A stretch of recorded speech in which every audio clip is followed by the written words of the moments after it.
Good afternoon, friends. Already we have finished our subject Propaedetics of Internal Medicine and half of the 11th division. Hopefully pass the exam with good grades.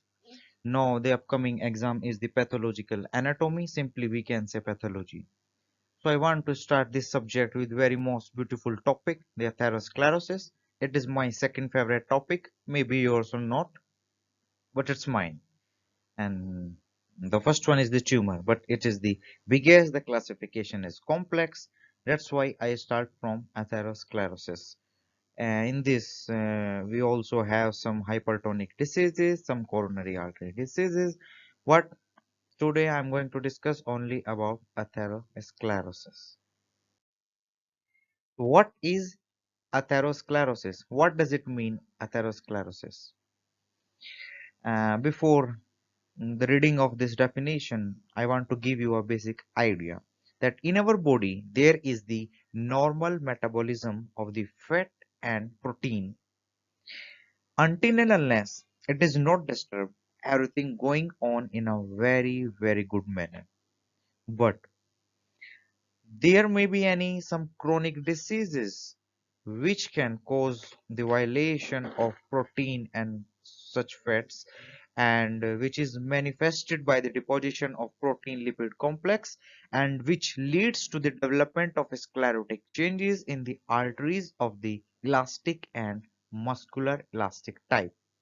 So that's what I want to say you about. So we can say that atherosclerosis is a chronic disease characterized by violation of fat and protein metabolism, which is manifested by deposition of protein lipid complex. Suppose, let's have an example.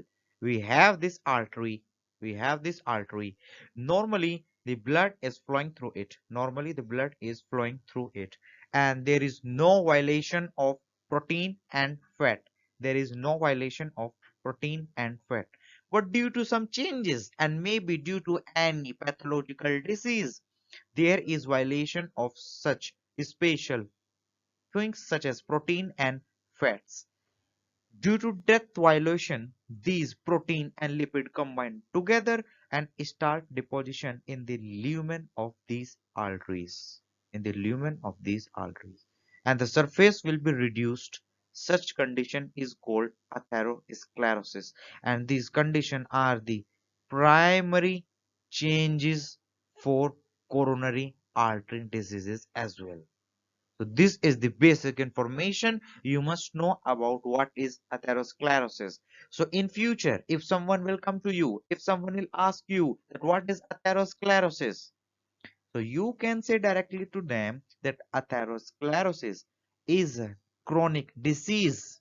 It is a chronic disease because atherosclerosis cannot be developed within 1 or 2 days. It will take time, means the condition starts today, but the patient will feel problem after 20 or 25 months, and sometimes after 5 years, and sometimes after only 1 year. So it depends also on the immunity of the individual. Now the next basic idea is, what is the reason for atherosclerosis?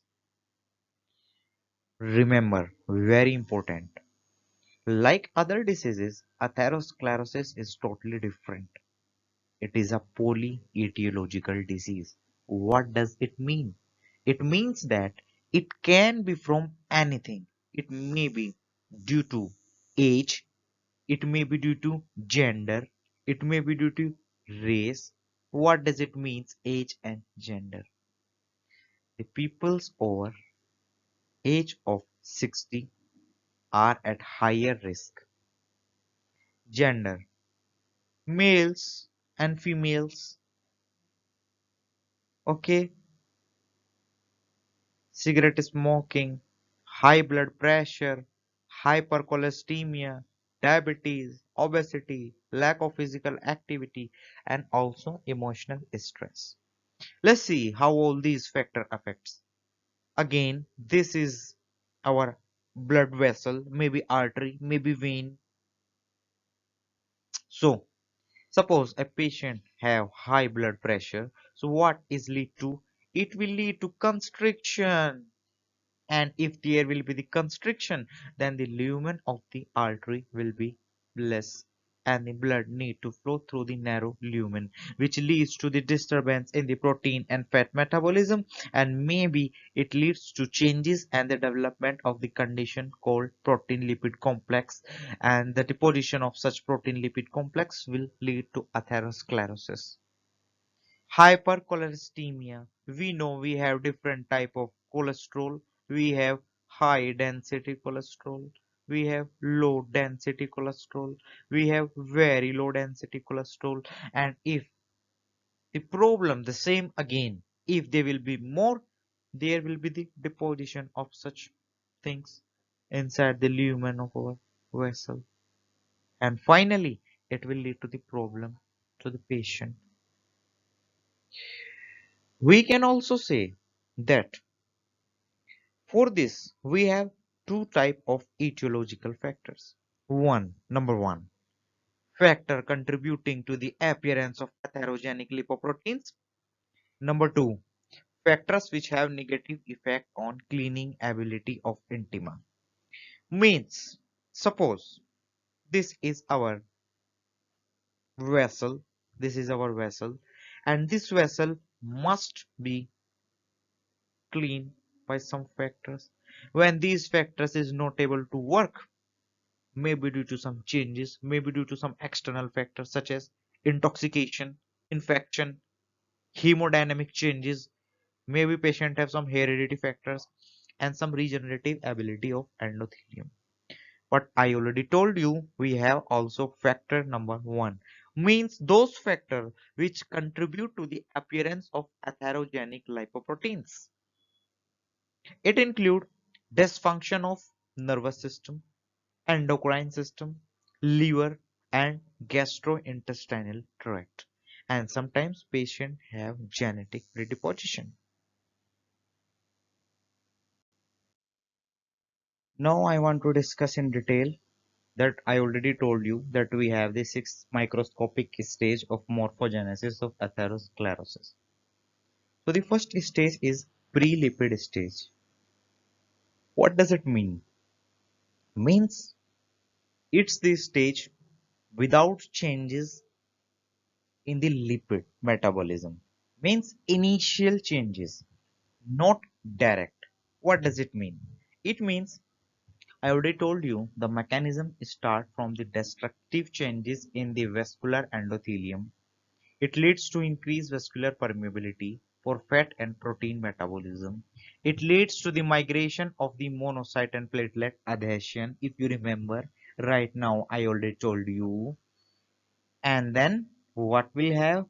The migration of the macrophages. It will lead to the increased vascular permeability, and it will lead to changes for the protein and fat substances. Yes, that mechanism I already told you. So on the microscope, what we will be able to see? We will be able to see that there is accumulation of glycose aminoglycan in the intima, and there is the mucoid swelling in the inner lining. This is the important point. You can write it that in the pre-lipid stage on the microscope, we can see the accumulation of glycose aminoglycans in the intima of vessel. This is the intima of this vessel. So what we can say? We can say that what or we can say the basement membrane is fragmented, elastic, and collagen fiber are destroyed. And next stage is lipidosis. What does it mean? I already told you after the macrophage there was the presence of the lipid stripes or spots. And here we can see lipid stripes and spots. Means there is the accumulation of fat protein deposition in the intima of the vessel. And we can see such foci in the yellow color. Next stage is liposclerosis, or we can say it leads to the formation of fibrous plaque. So in this, nothing is special. We will see some yellowish whitish dense round oval formations elevated above the surface of intima. We can see some elevations above the surface of intima. And such elevations are called liposclerosis. It leads to the formation of the fibrous plaque. It may be in the heart, it may be in kidney, it may be in coronary arteries, it may be in lower limb.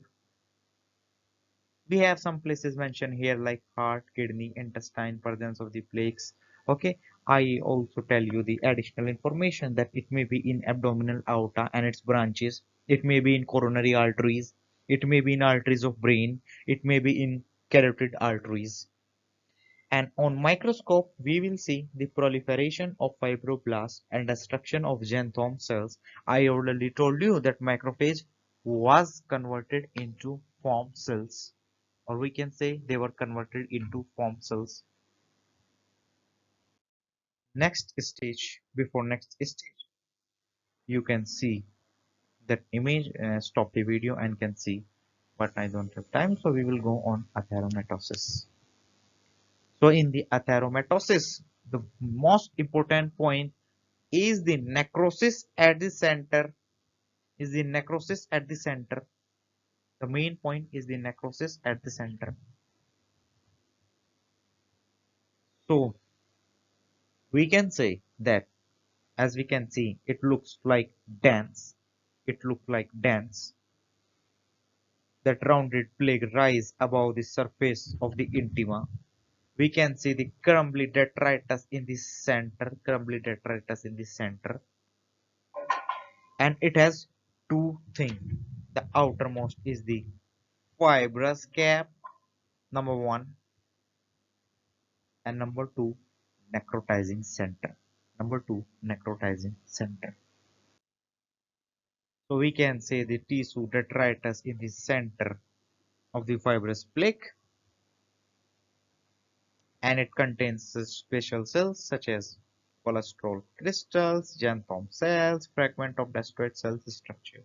So this is the important question for the exam. They may ask you that in case of atherosclerosis, in the stage of atheromatosis, there is the presence of the necrotizing area or necrotizing center or necrotic core. What does it consist of? So you must say that tissue detritus in the center of plaque consists of cholesterol crystals, xanthome cells, extracellular lipid, and tissue detritus. Our next stage is the stage of formation of ulceration, or we can say atheromatous ulcer. So at the site of the atherosclerotic plaque, there will be the formation of ulcers. Means we will see the deep layer necrosis cause aneurysm, means bulging of the wall. You can see bulging of the wall.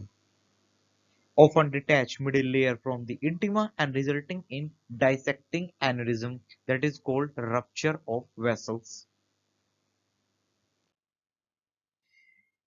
And the last stage, that is atherocalcinosis. So in this, the plaque has the stone-like density, and here we can say the petrification is sharply deformed. And on the microscope, we can see calcification areas down there. We can see some calcification areas. Okay, so this was their last stage of the atherocalcinosis. Now we have the classification of atherosclerosis. Actually, this classification have 6 stages, or we can say 6 types. I already told you that atherosclerosis may be in heart, maybe in cerebral arteries, maybe in heart, maybe in cerebral arteries, maybe in lower extremities, intestinal arteries, renal arteries, aorta. Which aorta? I already told you, abdominal aorta and its branches. Abdominal aorta and its branches. So these are the complications of atherosclerosis. Number one is atherosclerosis of aorta. So patient may have infarction, may have aneurysm, and may have atherosclerotic aortic valve disease. So you can see how aneurysm formation take place. This is the development of the atherosclerotic aortic valve disease, and this is the atherosclerosis of the arteries of brain. You can see from the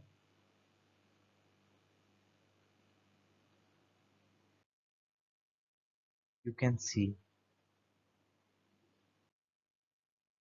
So this is the thing that I want to discuss with you. Now the atherosclerosis of arteries of intestine. This is the problem. We can say it is intestinal gangrene or peritonitis. So what we can say about the atherosclerosis of arteries in the intestine? So we know that all problems start from the abdominal aorta and then it leads to the mesenteric artery. Yes, in the mesenteric arteries, we may have two types of problem. One is acute and one is chronic. So we may have two problems. One is acute and one is chronic. So in the acute, we have the gangrene of intestine due to the thrombosis. Remember this point. And in the chronic condition, we have atrophy of muscular layer. We may have sclerosis of intestine, and it is clinically manifested as intestinal atony, that is intestinal obstruction. And at last, we can see the how the atherosclerosis of arteries of the extremities look like. This is our lower extremities. So this is the gangrene of the limb. But remember, this is the condition for acute condition. In case for chronic condition, the patient may have sores, fatigue in the legs, and intermittent claudication. This is the case of the gangrene. How gangrene leg looks like. It is due to the atherosclerosis.